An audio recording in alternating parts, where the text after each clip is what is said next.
ក្មេងស្រីអាយុ118ឆ្នាំរូបនេះនាងមានអារម្មណ៍សោកសៅយ៉ាងខ្លាំងបន្ទាប់ពីនាងបានបែកបាក់ស្នេហា Dracula បានដឹងខ្លួនកំហុសកំពុងសម្លឹងមើលស្ត្រីដែលសោកសៅគាត់បានសម្រេចចិត្តដេញតាមឈៀវឈួយពេលពួកគេត្រឡប់មកវិញពួកគេបានមកដល់ប្រជាជនយ៉ាងណាក៏ដោយពិភពលោកមនុស្សពិតជាងឿងឆ្ងល់យ៉ាងខ្លាំងដ៏ធំមួយផ្លូវថ្នល់ពោពេញទៅដោយមនុស្សស្លៀកពាក់ជាសត្វនេះគឺថ្ងៃបុណ្យតែងខ្លួនធ្វើខ្មោចមិនត្រឹមតែខ្ញុំមិនចូលចិត្តវាទេថែមទាំងមានអារម្មណ៍ថាវាពិបាកប៉ុន្តែនៅពេលនេះឆ្ពោះទៅកាន់ម៉ាស៊ីនផ្លូវទៅកាន់កន្លែងកើតហេតុត្រូវបានបិទទេពួកគេមិនអាចឆ្លងកាត់បានទេទៅ Frankenstein ស្រែកប្រហែលវាចង់សម្លាប់មនុស្សទាំងអស់ដែលមានវត្តមានពួកគេទាំងអស់គ្នាបានរំភើបណាស់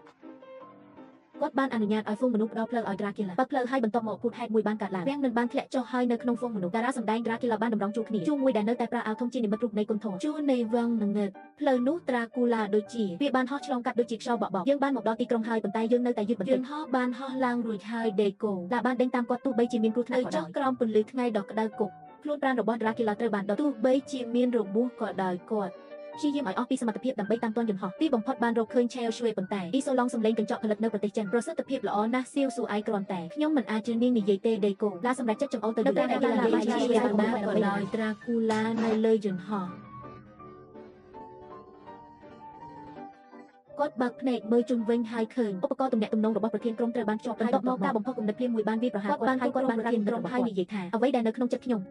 ពាក្យសម្ដីដ៏ស្មោះស្ម័គ្ររបស់ Dracula បានធ្វើឲ្យគាត់រំជួលចិត្ត Cheo Shui អត់ទោសឲ្យឌីគូឡានៅទីបំផុតឪពុកបានឲ្យកូនតូចស៊ូអ៊ីបាននាំកូនស្រីរបស់គាត់មករកគាត់ក៏បានសុំទោស Cheo នេះផងដែរដោយនិយាយថាខ្ញុំលែងជ្រៀតជ្រែកក្នុងជីវិតនាងទៀតហើយគ្រាន់តែគាត់នៅតែមិនអាចទ្រាំទ្រនឹងពួកគេទាំងពីរនេះបានជាម្ចាស់ឲ្យសេចក្តីស្រឡាញ់របស់ឪពុកគឺធំធេងណាស់ហើយការពារនាងដោយប្រុងប្រយ័ត្នកាលនៅក្មេងខ្ញុំខ្លាចកូនស្រីខ្ញុំនឹងឈឺចាប់គ្រោះថ្នាក់ណាមួយកើតឡើង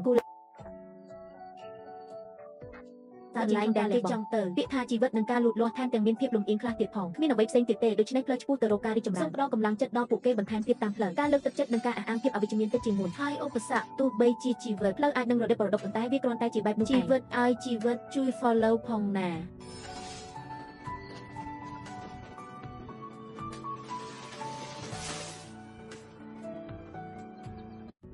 សូមអរគុណដែលបានទស្សនាដល់ចប់ចង់មើលរឿងអីជួយ comment មកណាជួយ follow ម្នាក់មួយផង